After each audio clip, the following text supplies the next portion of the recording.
ఈ ఛానల్ గనుక మీరు మొదటిసారి చూసినట్లయితే రెడ్ కలర్ సబ్స్క్రైబ్ బటన్ మీద క్లిక్ చేసి మా ఛానల్ సబ్స్క్రైబ్ చేసుకోండి. అండ్ అలాగే పక్కనే ఉన్న బెల్ ఐకాన్ మీద క్లిక్ చేసినట్లయితే మేము పెట్టే ప్రతి వీడియో కూడా మీకు నోటిఫికేషన్ రూపంలో వస్తుంది. Hearty welcome to you all. థంబ్నెయిల్లో చెప్పిన విధంగా మనం ఈ వీడియోలో 10th క్లాస్ పబ్లిక్ పేపర్ అనేది ఆన్సర్ స్క్రిప్ట్ అనేది ఏ విధంగా వాల్యుయేషన్ చేస్తారో మనం ఈ వీడియోలో తెలుసుకుందాం. ముందు బేసిక్ రూల్స్ అనేవి తెలుసుకున్న తర్వాత, అంటే పేపర్ అటెంప్ట్ చేసిన తర్వాత ఏ విధంగా మార్క్స్ డిడక్ట్ చేస్తారు, ఏ విధంగా మార్క్స్ అనేవి అలర్ట్ చేస్తారో తెలుసుకున్న తర్వాత అప్పుడు మన సబ్జెక్ట్ అయినటువంటి హిందీ ఆన్సర్ స్క్రిప్ట్ అనేది ఏ విధంగా మనకి వాల్యుయేషన్ చేస్తారు, మీరు రీసెంట్గా రాసినటువంటి 2022 మేలో రాసినటువంటి మన హిందీ పేపర్ అనేది ఏ విధంగా ఆన్సర్ చేయాలి, ఏ విధంగా ఆన్సర్ చేస్తే మీకు మార్క్స్ అనేవి అలర్ట్ చేయడం జరుగుతుంది అనేది ఈ వీడియోలో మనం డిస్కస్ చేయబోతున్నాం. So let's get in to our video. First of all, ఒక అసిస్టెంట్ ఎగ్జామినర్ లేదా మీ పేపర్ వాల్యుయేషన్ చేసే పర్టికులర్ టీచర్ ఎవరైతే ఉన్నారో ఆ టీచర్ వచ్చేసి మీ పేపర్ వాల్యుయేషన్ చేసే ముందు marks will be given after reading the answer completely. మీరు రాసినటువంటి ఆన్సర్ అనేది కంప్లీట్గా చదివిన తర్వాత మాత్రమే మీకు మార్క్స్ అనేవి అలాట్ చేయడం జరుగుతుంది. అయితే అప్పుడు ఏం చేస్తారంటే అవుట్లైన్ ద మిస్టేక్స్. మీరు రాసినటువంటి ఆన్సర్ స్క్రిప్ట్లో ఏవైనా తప్పులు కనుక ఉన్నట్లయితే వాటిని అండర్లైన్ చేస్తారనమాట. ఆ చేసిన తర్వాత 1 mark will be deducted for 12 mistakes అని. అంటే ఇప్పుడు ఎస్పెషల్లీ లాంగ్వేజ్ వరకు వచ్చేసరికి ఇంకా చెప్పాలంటే మన హిందీ సబ్జెక్ట్లో 12 అక్షర దోషాలు కనుక ఉన్నట్లయితే, ఎక్కడైనా స్పెల్లింగ్ మిస్టేక్స్ కనుక ఉన్నట్లయితే 12 అక్షర దోషాలకి 1 మార్క్ అనేది కంప్లీట్గా డిడక్ట్ చేయడం జరుగుతుంది. అయితే ఇది పేపర్ మొత్తం డిడక్ట్ చేస్తారా సార్ అని అంటే చూడండి, అదే చెప్పబోతున్నాం. The marks to be deducted for mistakes should not exceed 25%. ఏవైతే ఈ అక్షర దోషాలకి మార్క్స్ అనేవి డిడక్ట్ చేస్తారో అవి ఎంటైర్ పేపర్ మొత్తం మీద కూడా 25% ఆఫ్ మార్క్స్కి ఎక్కువగా మించకూడదు అని ఏదైతే మన స్టేట్ గవర్నమెంట్ తాలూకా ఆర్డర్స్ అనమాట. సో పేపర్ వాల్యుయేషన్ చేసేటప్పుడు అక్షర దోషాలు అనేవి 12 కనుక ఉన్నట్లయితే 1 మార్క్ కంప్లీట్గా డిడక్ట్ చేస్తారు. ఈ అక్షర దోషాలు అనేవి మార్క్స్ డిడక్ట్ చేసేటప్పుడు టోటల్ 25% ఆఫ్ మార్క్స్కి మించకుండా వీళ్ళు వాల్యుయేషన్ అనేది కంపల్సరీ చేయాల్సి ఉంటుంది. సో దీనిని బట్టి మనం అర్థం చేసుకోవాలి వాల్యుయేషన్ అనేది ఎలా ఉంటుందో. మనం ఆన్సర్ స్క్రిప్ట్ రాసేటప్పుడు ఎంత నీట్గా అక్షర దోషాలు లేకుండా ఎంత నీట్గా రాయాలనేది దీనిని బట్టి మనం అర్థం చేసుకోవాలి. నెక్స్ట్ రూల్ చూసుకున్నట్లయితే, if you write additional answers evaluator will check the same, will accept the answer with higher marks.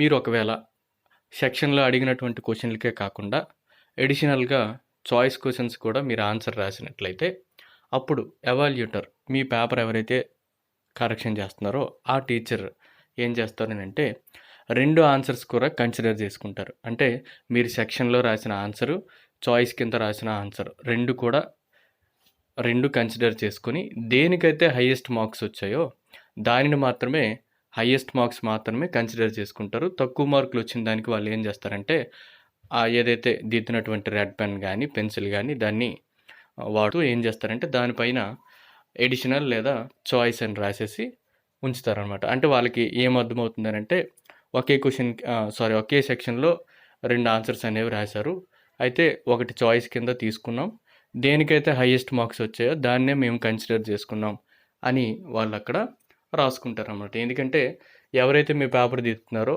వీళ్ళు మీ పేపర్ని ఎవాల్యుయేట్ చేయడమే కాకుండా వీళ్ళ పైన అధికారి కూడా వీళ్ళు దిద్దినటువంటి పేపర్ని క్రాస్ చెక్ చేస్తారు. కాబట్టి ఇవన్నీ వాళ్ళు చాలా జాగ్రత్తగా దిద్దుతారనమాట.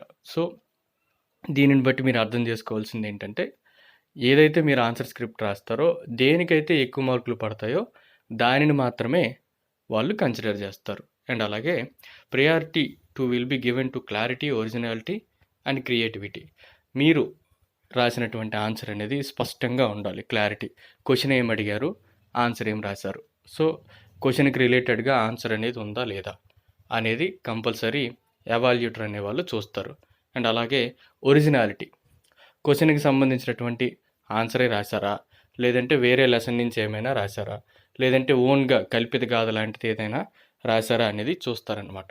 సో క్వశ్చన్ అనేది ఏ సందర్భంలో అడిగారు, దానికి సంబంధించినటువంటి ఆన్సరే ఉందా, లేదంటే ఓన్గా ఎక్కడిదో తీసుకొచ్చి నచ్చినట్టు రాసేసారా అనేది కూడా వాళ్ళు అబ్జర్వ్ చేస్తారు. అండ్ అలాగే క్రియేటివిటీ, మీరు రాసేటువంటి ఆన్సర్ అనేది ఖచ్చితంగా లెసన్కి సంబంధించి అయి ఉండాలి. అందులో మన హిందీ పరంగా చెప్పాలంటే సృజనాత్మకత అంటాం కదా. సో ఆ క్రియేటివిటీ అనేది మనం రాసినటువంటి ఆన్సర్లో ఉందా లేదా అనేది చెక్ చేస్తారు. సో అలా రాసేటప్పుడు ఎవాల్యుయేటర్ అనేవారు ఇంప్రెస్ అయ్యి మార్క్స్ అనేవి ఎట్టి పరిస్థితుల్లో తీయకుండా ఎక్కువ మార్కులు వేయడానికి ఛాన్సెస్ అనేవి ఉంటాయన్నమాట. సో రాసే ఆన్సర్ అనేది క్లారిటీగా ఉండాలి, అంటే స్పష్టతగా ఉండాలి. ఒరిజినాలిటీ, దేనికి అడిగారో, ఏ క్వశ్చన్ అడిగారో దానికి రిలేటెడ్గా మాత్రమే ఉండాలి.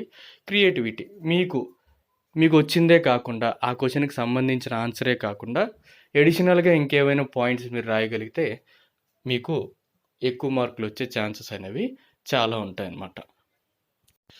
నెక్స్ట్ రూల్ చూసుకున్నట్లయితే, marks will be awarded even for giving additional information related to the subject. అంటే ఇదివరకే మనం చెప్పాం, మనం ఏదైతే క్వశ్చన్కి ఆన్సర్ రాస్తున్నామో దానికి సంబంధించి మనకు తెలిసిందే కాకుండా మీరు ఇంకేదైనా ఎడిషనల్ ఇన్ఫర్మేషన్ కనుక మీరు చదివి దానికి రాసినట్లయితే పేపర్ దిద్దే ఎవాల్యుయేటర్ ఇంప్రెస్ అయ్యి మార్క్స్ ఎక్కువ వేయడానికి ఛాన్సెస్ ఉంటాయన్నమాట.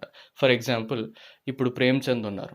ప్రేమ్చంద్ గురించి మనకి టెక్స్ట్ బుక్లో ఆయన ఎప్పుడు పుట్టారు, ఎప్పుడు చనిపోయారు, లేదంటే ఏం రాశారు, ఏమైనా ఎడిషనల్ ఇన్ఫర్మేషన్ మనకి టెక్స్ట్ బుక్లో ఉన్నదే మనం రాస్తామన్నమాట. అలా కాకుండా ఇంకేమైనా ఎడిషనల్ ఇన్ఫర్మేషన్ మనకి ఏమైనా తెలిసినట్లయితే 1-2 పాయింట్లు ఎక్కువ యాడ్ చేసినట్లయితే అక్కడ ఎవాల్యుయేటర్కి అసలు మార్క్స్ తీయడానికి స్కోపే ఉండదన్నమాట. ఇంకా ఎక్కువ మార్కులు వేయడానికి ట్రై చేస్తారు. సో ఆ విధంగా మనం ఆన్సర్ చేయాల్సి ఉంటుంది.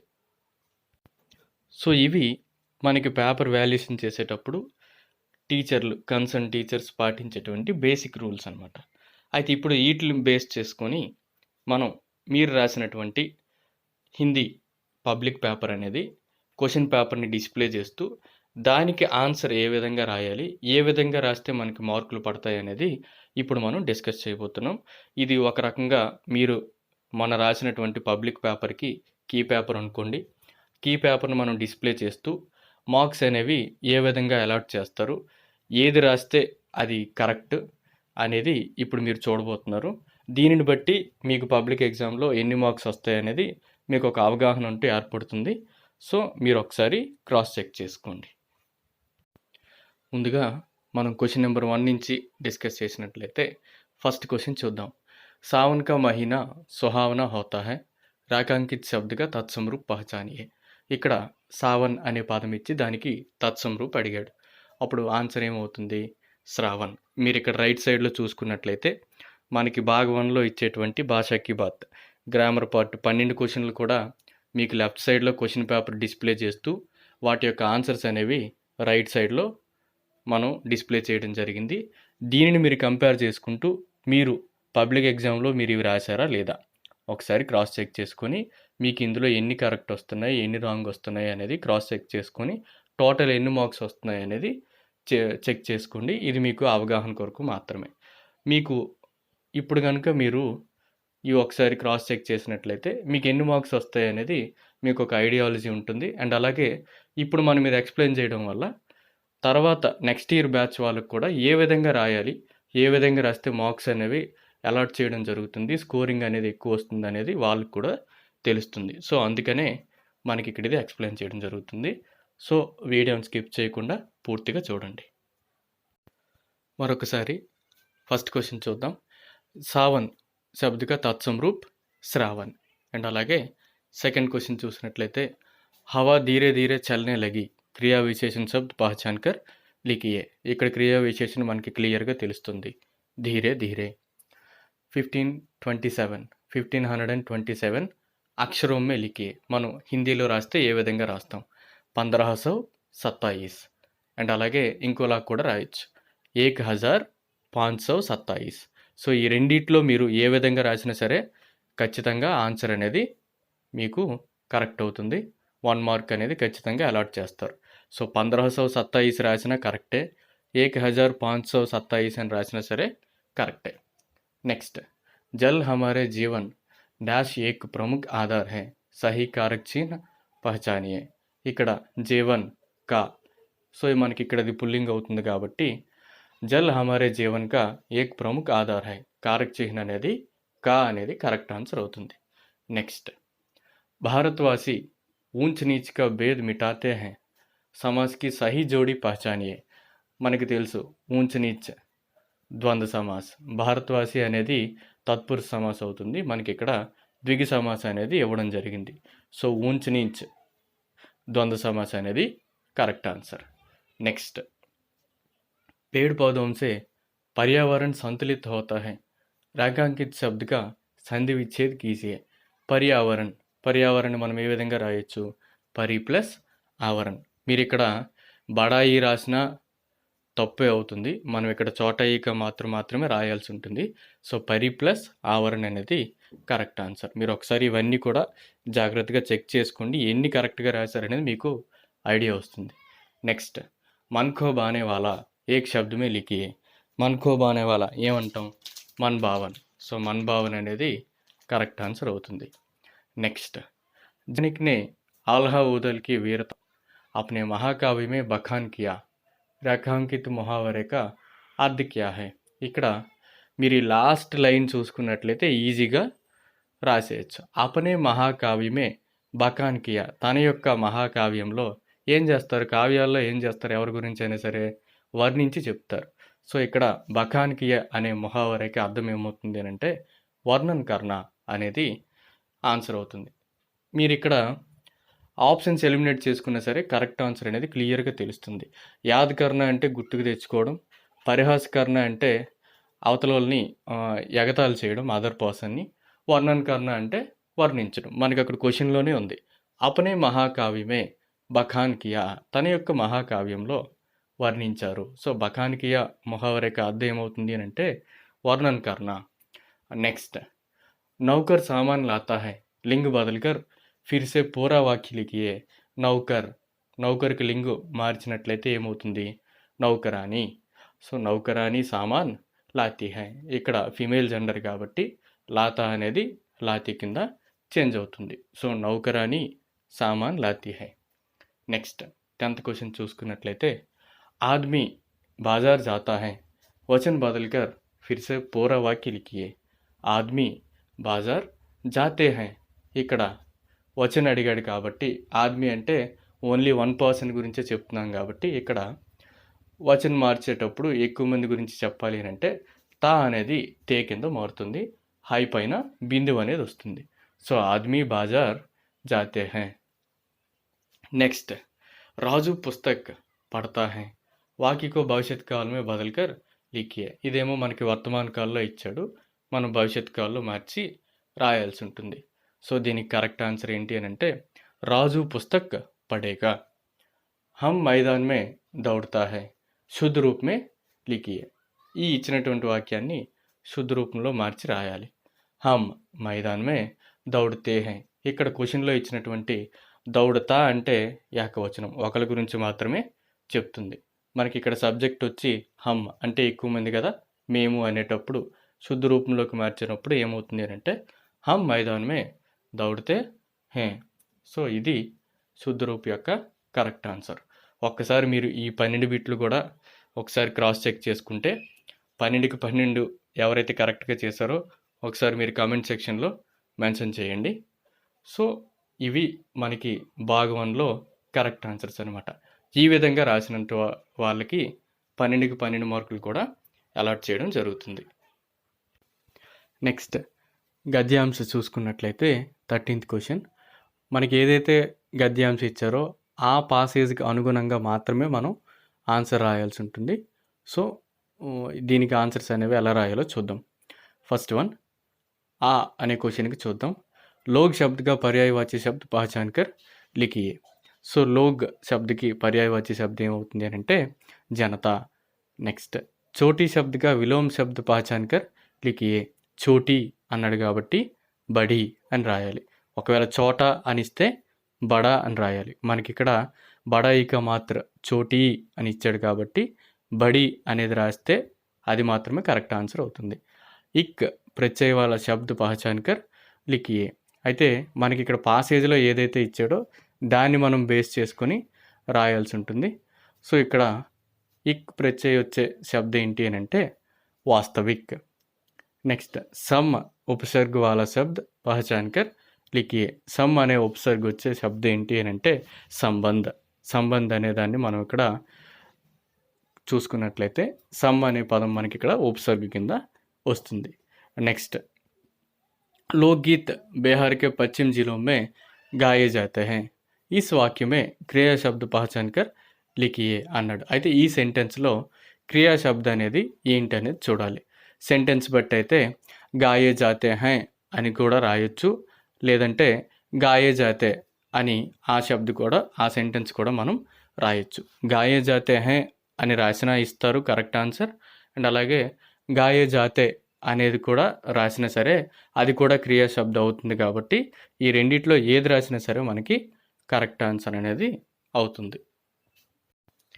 నెక్స్ట్ 14th క్వశ్చన్ కనుక చూసుకున్నట్లయితే ఇచ్చినటువంటి పద్యాంశలో ఆన్సర్స్ అనేవి ఏంటనేది చూద్దాం. ఫస్ట్ భారతవాసి కిస్కా భేద్ మిటానా చాహతే హై. ఆన్సర్ ఏంటి అని అంటే ఊంచ్ నీచ్. మనకి ఇక్కడ ఇచ్చినటువంటి క్వశ్చన్కి ఆప్షన్ డి అనేది మెన్షన్ చేస్తూ ఆన్సర్ రాస్తే చాలా మంచిది. కొంతమంది ఓన్లీ మల్టిపుల్ చాయిస్ అంటే ఏబిసిడీలే రాస్తారు. అలా రాసినా ఓకే, కానీ మనం ఆన్సర్ని కూడా అడ్రస్ చేస్తూ ఏబిసిడీలతో పాటు ఆన్సర్ కూడా రాస్తే చాలా మంచిది. సో ఆ అనే క్వశ్చన్కి ఊంచ్ నీచ్ ఆప్షన్ డి అనేది కరెక్ట్ ఆన్సర్. నెక్స్ట్ అమృత్ శబ్ద కా విలోమ్ శబ్ద క్యా హై. అమృత్ శబ్ద యొక్క విలోమ శబ్దం ఏంటి అని అంటే ఆప్షన్ ఏ విష్. భారతవాసి కిస్కో దూర్ భగాకర్ విశ్వాస్ జగాయేంగే. దీనికి కరెక్ట్ ఆన్సర్ ఆప్షన్ బి నిరాశకో దూర్ భగాకర్ విశ్వాస్ జగాయేంగే. నెక్స్ట్ క్వశ్చన్ నెంబర్ ఈ दुनिया को कौन पावनदाम बनाना चाहते हैं. ऑप्शन ए भारतवासी. उपर्युक्त पद्यांश किस कविता पाठ से लिया गया है. ఈ పాసేజ్ అనేది ఈ పద్యాంశ అనేది ఏ కవితా పాఠం నుంచి తీసుకోబడింది. ఇది మనందరికీ తెలుసు. ఆప్షన్ బి హమ్ భారత్వాసి. సో ఈ విధంగా మీరు రాసినట్లయితే ఈ క్వశ్చన్లో మనకి 5 out of 5 మార్క్స్ అనేవి వస్తాయి.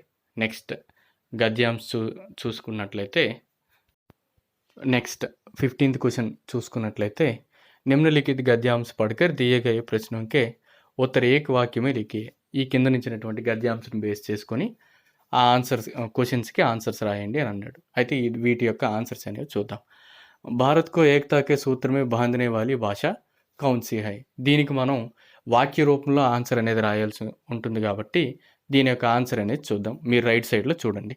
భారత్ కో ఏక్ సూత్ర మే బాంధనే వాली భాష హిందీ హై అని రాస్తే ఎగ్జాక్ట్గా మీకు 1 మార్క్ అనేది డెఫినెట్గా అలాట్ చేస్తారు. నెక్స్ట్ హిందీ అపనే శాబ్దిక అర్థమే క్యా కహలాతి హై. ఇది చాలామంది తప్పు చేసినట్టు నా వరకు తెలిసింది. అయితే కరెక్ట్ ఆన్సర్ ఏంటనేది చూడండి. హిందీ అపనే శాబ్దిక అర్థమే క్యా కహలాతి హై. ఈ హిందీ అనే పదం అనేది శాబ్దిక అర్థమే క్యా కహలాతి హై ఏమని పిలువబడుతుంది. హిందీ అపనే శాబ్దిక అర్థసే భారతీయ కహలాతి హై అనేది కరెక్ట్ ఆన్సర్ అనేది అవుతుంది. కావాలంటే ఇక్కడ మనకి పాసేజ్లో second line ending third line చూడండి. హిందీ అపనే శాబ్దిక్ అర్థసే బి భారతీయ కహలాతి హై అనేది మనకి ఖచ్చితంగా క్లియర్గా ఇచ్చాడు మనకి గద్యాంశలో. సో అది మీరు కరెక్ట్గా చూసినట్లయితే ఆన్సర్ రాసేసి ఉండేవాళ్ళు ఒకసారి చెక్ చేసుకోండి. నెక్స్ట్ భారతీయ సంవిధాన్ సే కిస్ అనుచ్ఛేద్ కే తహత్ హిందీ కో రాజ్భాషా కే రూప్ మే గౌరవాన్విత్ కియా. అంటే ఏ అనుచ్ఛేద్ ఏ ఆర్టికల్ని బేస్ చేసుకొని మనకి హిందీని రాజభాష కింద గుర్తించారు అనేది మనం ఇక్కడ రాయాల్సి ఉంటుంది. కరెక్ట్ ఆన్సర్ చూసుకున్నట్లయితే భారతీయ సంవిధానికే అనుచ్ఛేద్ 343/1 के तहत हिंदी को राजभाषा के रूप में गौरवान्वित किया. ఇది కరెక్ట్ ఆన్సర్ అనమాట. నెక్స్ట్ హిందీ దివస్ కబ్ మనాయా జాతా హై. హిందీ దివస్ అనేది ఎప్పుడు జరుపుకుంటారు. హిందీ దివస్ 14th సితంబర్కు మనాయా జాతా హై. ఇది అనేది కరెక్ట్ ఆన్సర్ అవుతుంది. నెక్స్ట్ యహ గద్యాంశ్ కిస్ పాఠ్ సే దియా గయా హై. ఈ గద్యాంశ్ అనేది ఏ పాఠం నుంచి ఇవ్వబడడం జరిగింది. ఆన్సర్ అనేది అంతర్రాష్ట్రీయ స్థర్ పర్ హిందీ పాఠ్ సే దియా గయా హై అలా అయినా రాయొచ్చు.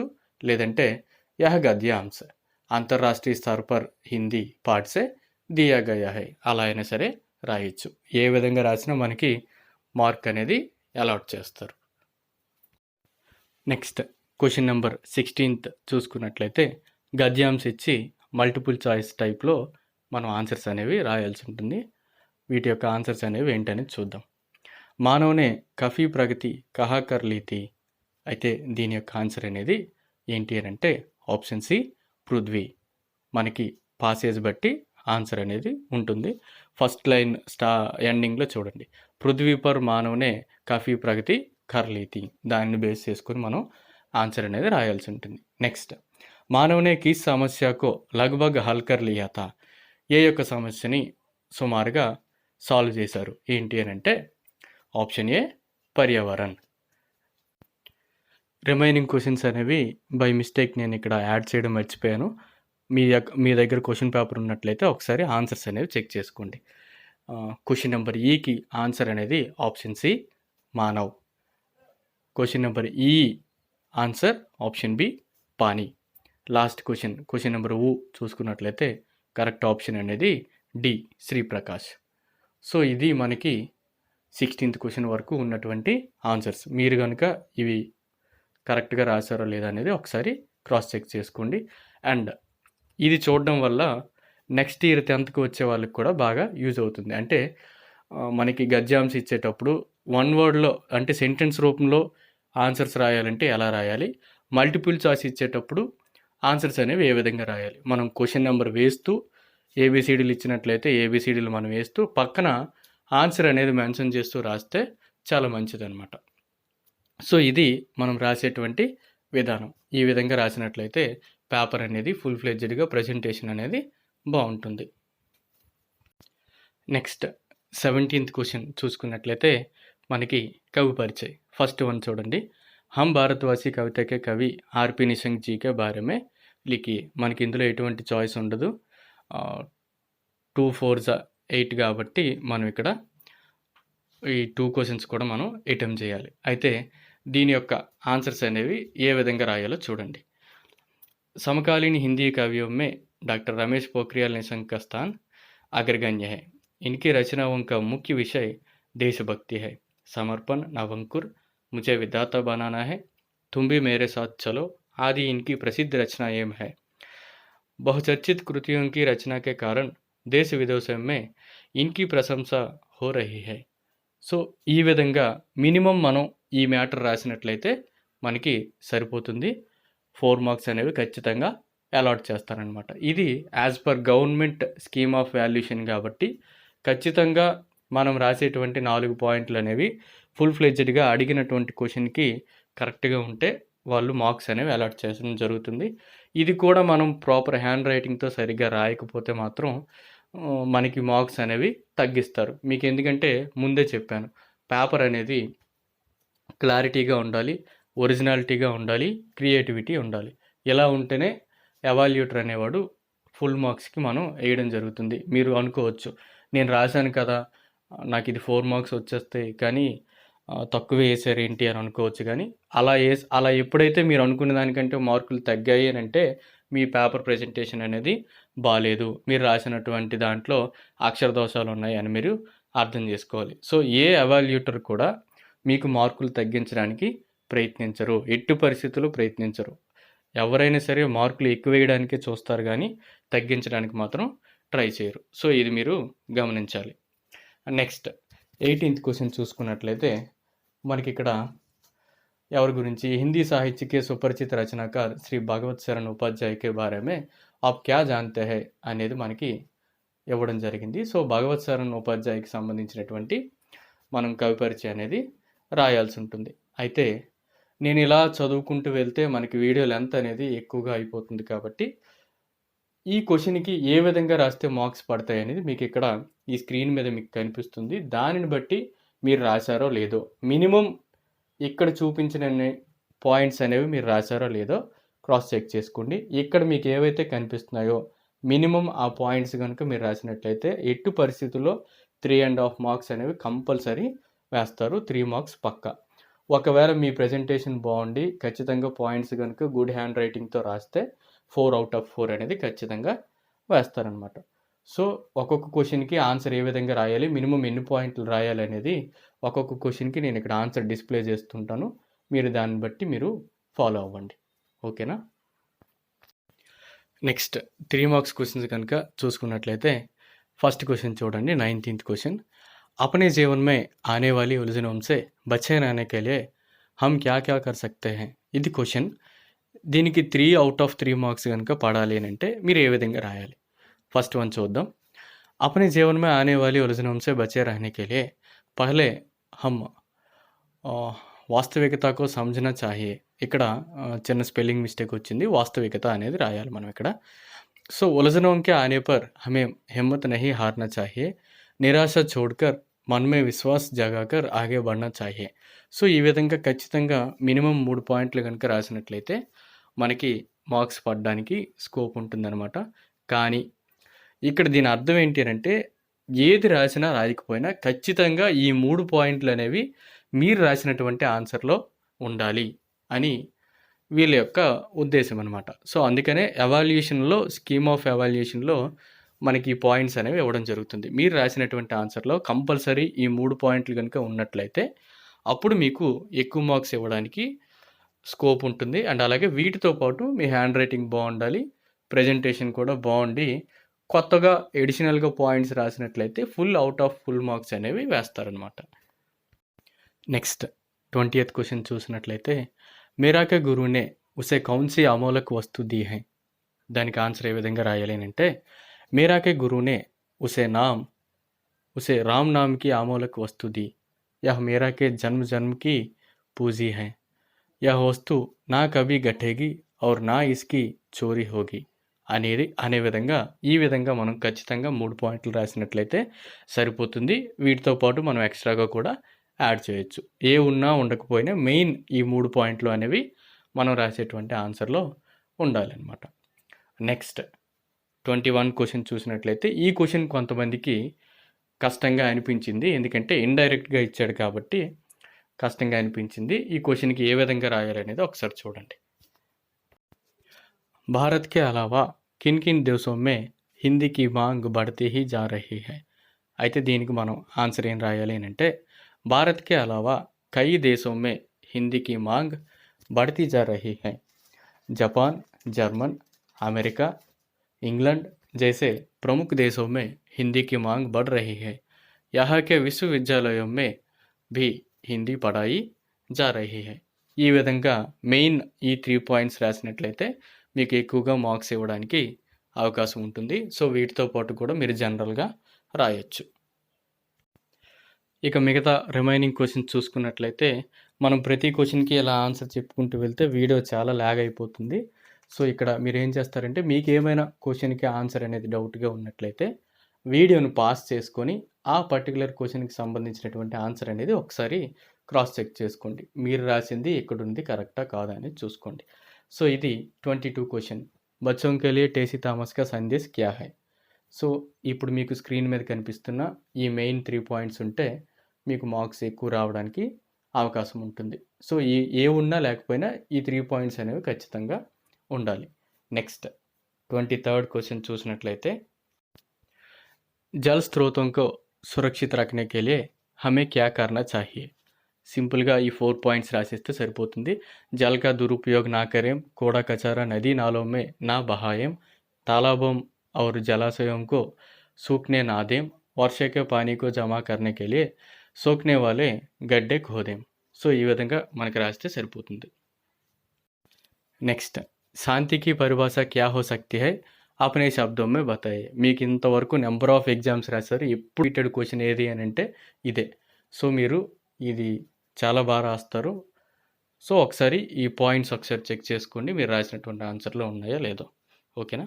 Next moving on to the next question 25th question చూసుకున్నట్లయితే మనకి రాజు के प्रति नए स्कूल के साथियों का व्यवहार कैसा था? మళ్ళీ ఇక్కడ ఆన్సర్ డిస్‌ప్లే చేస్తున్నాను. ఒకసారి చూసుకోండి. నెక్స్ట్ 26th కూడా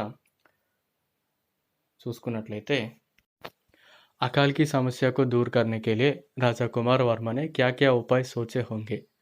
ఈ కిందన ఇచ్చినటువంటి పాయింట్స్ అనేవి మీరు రాసినట్లయితే పర్ఫెక్ట్‌గా ఆన్సర్ రాసినట్టు అడిషనల్‌గా కూడా రాయొచ్చు. నెక్స్ట్ క్వశ్చన్ చూసుకున్నట్లయితే మనకి ఇక్కడ 27th క్వశ్చన్ వచ్చేసరికి పద్యభాగ సారాంశం అనమాట. పద్యభాగ సారాంశం ఇచ్చేటప్పుడు మనం ఆన్సర్ ఏ విధంగా రాయాలనేది ఒకసారి చూడండి. మనకి మార్క్స్ అనేవి ఏ విధంగా అలాట్ చేస్తారనేది చూడండి. కవి పరిచయకేలే 2 అంక్ అంటే 2 మార్క్స్. ఆ సారాంశానికి సంబంధించి కవి పరిచయం రాసినందుకు 2 మార్క్స్ అలాట్ చేస్తారు. విషయ ప్రవేశ్ ఏవం విస్తార్ కేలే అంటే ఆ సారాంశాన్ని వివరించి రాసినట్లయితే మనకి 6 మార్క్స్ అనేవి అలాట్ చేయడం జరుగుతుంది. అండ్ అలాగే వీటితో పాటు శుద్ధ భాష ఏవం సుందర్ అభివ్యక్తి కేలే 2 మార్క్ అంటే 2 మార్క్స్ వేస్తారనమాట. శుద్ధ భాష అంటే మీరు రాసినటువంటి సారాంశంలో ఎటువంటి స్పెల్లింగ్ మిస్టేక్స్ లేకుండా, అక్షర దోషాలు లేకుండా చక్కగా రాసినట్లయితే, అండ్ అలాగే దీంతో పాటు సుందర్ అభివ్యక్తి మంచి ప్రజెంటేషన్, గుడ్ హ్యాండ్ రైటింగ్తో మంచి ప్రజెంటేషన్ కనుక ఉన్నట్లయితే ఈ రెండింటికి కలిపి 2 మార్క్స్ వేస్తారనమాట. సో కవి పరిచయానికి 2 మార్కులు వేస్తారు, టోటల్ సారాంశానికి 6 మార్క్స్ వేస్తారు. మీ యొక్క hand writing and presentation and spelling mistakes ఏమీ లేకపోతే దానికి 2 మార్క్స్ వేస్తారు. మొత్తం కలిపి 10 మార్కులు అనేవి అలాట్ చేయడం జరుగుతుంది. సో మీకు సారాంశం అనేది ఏ విధంగా రాయాలనేది ఆన్సర్ అనేది మీ అందరికీ తెలుసు. సో వీడియోని ల్యాగ్ చేయకుండా జస్ట్ మీరు ఒకసారి చెక్ చేసుకోండి చాలు. ఆ సారాంశ క్వశ్చన్కి ఇక్కడ ఆన్సర్ అనేది ఇవ్వడం జరిగింది. సో ఈ విధంగా మనం కవి పరిచయం రాస్తూ మనం ఇక్కడ విషయ విస్తార సారాంశం అనేది కూడా రాయాల్సి ఉంటుంది. ఈ విధంగా రాస్తే మనకి సరిపోతుంది అనమాట. ఇక్కడ మీరు బాగా అబ్జర్వ్ చేసినట్లయితే ఇక్కడ చూడండి, इनमें से कोई 4 पंक्तियां या तो विषयानुकूल अन्य 4 पंक्तियां लिखने पर भी 8 अंक दे सकते हैं. అంటే దీనికి సంబంధించి అంటే ఈ ఆన్సర్కి సంబంధించి ఏవైనా 4 కంటే ఎక్కువ పాయింట్లు కనుక రాసినట్లయితే అంటే విషయ విస్తారికి సంబంధించి అండ్ అలాగే కవి పరిచయకి సంబంధించి 4 పాయింట్లు ఎక్కువగా రాసినట్లయితే 8 మార్క్స్ అనేవి అలాట్ చేయొచ్చు అని దీని యొక్క అర్థం అనమాట. నెక్స్ట్ కనకనక అధికారి సారాంశం అనేది ఏ విధంగా రాయాలో మీకు ఇక్కడ స్క్రీన్ మీద డిస్ప్లే అవుతుంది. దానిని బట్టి మీరు ఒకసారి క్రాస్ చెక్ చేసుకోండి. సో ఈ విధంగా మనం రాసినట్లయితే గుడ్ హ్యాండ్ రైటింగ్ ఉన్నట్లయితే, మంచి ప్రజెంటేషన్ ఉన్నట్లయితే 8 మార్క్స్ ఇవ్వడానికి కూడా ఛాన్సెస్ అనేవి ఉన్నాయన్నమాట. అయితే ఇక్కడ కూడా మనం లేఖక పరిచయం రాసినందుకు 2 మార్క్స్ ఇస్తారు.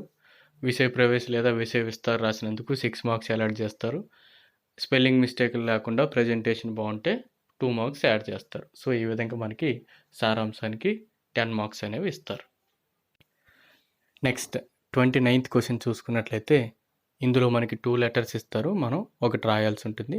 అయితే ఇందులో మార్క్స్ ఏ విధంగా అలాట్ చేస్తారు అని అంటే, మనం ఇక్కడ లెటర్ రాసేటప్పుడు స్థాన్, దినాంక్, సంబోధన్, పత ఈ మొదలైన విభాగాలు మనం మెన్షన్ చేసి రాసేటప్పుడు ఇవి రాసినందుకు గాను మనకి 4 మార్క్స్ అనేవి అలాట్ చేయడం జరుగుతుంది. అంటే మనం రాసినటువంటి లెటర్స్లో స్థాన్ ఉండాలి, దినాంక్ ఉండాలి, సంబోధన్ అంటే పూజ్య పితాజీ అని, ప్రియమిత్ర అని ఉంటాయి కదా.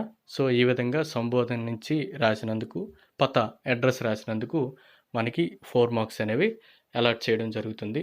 అండ్ అలాగే భాషా ఏవం విషయకి అనుకూలత, మనం ఏదైతే లెటర్ రాస్తున్నామో ఆ లెటర్కి సంబంధించినటువంటి విషయకి అనుకూలత, లెటర్కి సంబంధించినటువంటి మ్యాటర్ మనం పర్ఫెక్ట్గా రాసినట్లయితే, ఆ రాసినటువంటి మ్యాటర్ అనేది భాష కరెక్ట్గా ఉన్నట్లయితే, ఎటువంటి స్పెల్లింగ్ మిస్టేక్లు, అక్షర దోషాలు లేకుండా చక్కగా రాసినట్లయితే దానికి 4 మార్క్స్ అనేవి అలాట్ చేయడం జరుగుతుంది. మొత్తం కలిపి 8 మార్క్స్ మనకి అలాట్ చేస్తారు.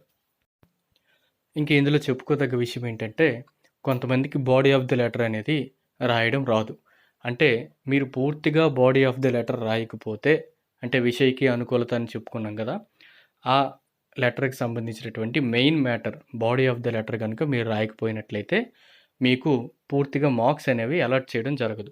మీరు రాసినటువంటి బాడీ ఆఫ్ ది లెటర్ తప్పులున్నా సరే, బాడీ ఆఫ్ ది లెటర్ మాత్రం మీరు లెటర్లో మెన్షన్ చేస్తూ రాసినట్లయితే ఆ మిగతా స్థాను, దినాంకు, సంబోధన, పత ఇవి రాసినందుకు ఖచ్చితంగా మీకు 4 మార్క్స్ అనేవి కంపల్సరీ మీకు అలాట్ చేస్తారు. సో నెక్స్ట్ ఇయర్ రాసే బ్యాచ్ వాళ్ళు గుర్తుపెట్టుకోవాల్సింది ఏంటంటే, మీకు ఒకవేళ బాడీ ఆఫ్ ద లెటర్ రాయడం రాకపోతే కనీసం మీరు అటెంప్ట్ చేసి వాటితో పాటు స్థాను, దినాంకు, సంబోధన, పత ఇవనేవి ఖచ్చితంగా రాసినట్లయితే మీకు ఎట్టి పరిస్థితుల్లో 4 మార్క్స్ అనేవి తగ్గకుండా ఖచ్చితంగా అలాట్ చేస్తారు. కాబట్టి మీకు బాడీ ఆఫ్ ద లెటర్ అనేది మీకు వచ్చినా రాకపోయినా అందులో తప్పులున్నా సరే కంపల్సరీ లెటర్ రాసేటప్పుడు మెన్షన్ చేస్తూ రాస్తే ఆ రిమైనింగ్ 4 మార్క్స్ మనకి ఖచ్చితంగా అలాట్ చేస్తారు. And moving on to the next question, last 30th question వచ్చి మనకి నిబంధిస్తారు. ఈ రెండిట్లో మనం ఏదో ఒకటి రాయాల్సి ఉంటుంది. అయితే ఈ నిబంధనలో మార్క్స్ అనేవి ఏ విధంగా ఇస్తారు అంటే, మనం రాసినటువంటి ప్రస్తావన లేదా భూమిక, కొంతమంది ప్రస్తావన అని రాస్తారు, కొంతమంది భూమిక అని రాస్తారు. ఇది రాసినందుకు మనకి 2 మార్క్స్ అలాట్ చేయడం జరుగుతుంది. అండ్ అలాగే వీటితో పాటు నిబంధనలో వచ్చేటువంటి విషయ విస్తార్ లేదా విషయ అనుకూలత మనం రాసినట్లయితే దానికి మెయిన్ విషయ విస్తార్కి 5 మార్క్స్ అనేది అలాట్ చేయడం జరుగుతుంది. అండ్ ప్రతి నిబంధనకి కూడా కంపల్సరీ లాస్ట్లో ఉపసంహార అనేది, ముగింపు అనేది కంపల్సరీ రాయాలి. ఈ ఉపసంహార అనేది రాసినందుకు 1 మార్క్ అనేది అలాట్ చేయడం జరుగుతుంది. కొన్ని నిబంధనలకి పారాగ్రాఫ్లో మనం విషయ విస్తార్ అనేది రాయొచ్చు, కొన్ని నిబంధనలకి మనం పాయింట్స్ రూపంలో రాయొచ్చు, కొన్ని నిబంధనలకి లాభ నష్ట అనేవి ఉంటాయి. ఆ లాభ నష్ట అనేవి కూడా మనకి విషయ విస్తార్ కిందే వస్తాయి. సో ఇవన్నీ రాసినందుకు మనకి 5 మార్క్స్ అలాట్ చేయడం జరుగుతుంది. లాస్ట్లో ఉపసంహారం రాసినందుకు 1 మార్క్ ఇస్తారు. ఇవన్నీ కలిపి మనకి 8 మార్క్స్ అనేవి అలాట్ చేయడం జరుగుతుంది. సో ఈ విధంగా మనకి అవుట్ అండ్ అవుట్ మన హిందీ పేపర్ వాల్యుయేషన్ అనేది ఈ విధంగా సెక్షన్ వైజ్గా మనకి వాల్యుయేషన్ అనేది చేస్తారు. సో ఏ విధంగా రాస్తే మార్కులు పడతాయి, మల్టిపుల్ చాయిస్ ఇచ్చేటప్పుడు ఏ విధంగా ఆన్సర్ రాయాలి, లేదంటే వాక్య రూపంలో ఆన్సర్స్ రాసేటప్పుడు ఏ విధంగా రాయాలి అనేది మనం చెప్పడం జరిగింది. సో ఇవన్నీ ఫాలో అవుతూ నెక్స్ట్ ఇయర్ బ్యాచ్ వాళ్ళు ఎగ్జామ్ ఎలా అటెంప్ట్ చేస్తారని నేను ఆశిస్తున్నాను. అండ్ అలాగే ఈ ఇయర్ రాసిన వాళ్ళు మీరు ఈ విధంగా రాశారో లేదో ఒకసారి క్రాస్ చెక్ చేసుకొని మీకు ఎన్ని మార్క్స్ వస్తాయో మీరు గెస్ చేసుకొని ఒక అవగాహనకి రండి. సో ఇది మనకి పేపర్ కరెక్షన్ ఈ విధంగా చేస్తారు. సో ఇంత ఓపికగా చూసినందుకు మీ అందరికీ కూడా thank you so much. Thanks for watching our video. ఈ వీడియో కనుక మీకు నచ్చినట్లయితే లైక్ చేయండి, షేర్ చేయండి, అండ్ ఈ వీడియో ఎలా ఉందో కామెంట్ చేయండి. మీరు కనుక మా ఛానల్ కనుక ఎంతవరకు సబ్స్క్రైబ్ చేసుకోకపోతే మా ఛానల్ కూడా సబ్స్క్రైబ్ చేయండి. Thank you so much.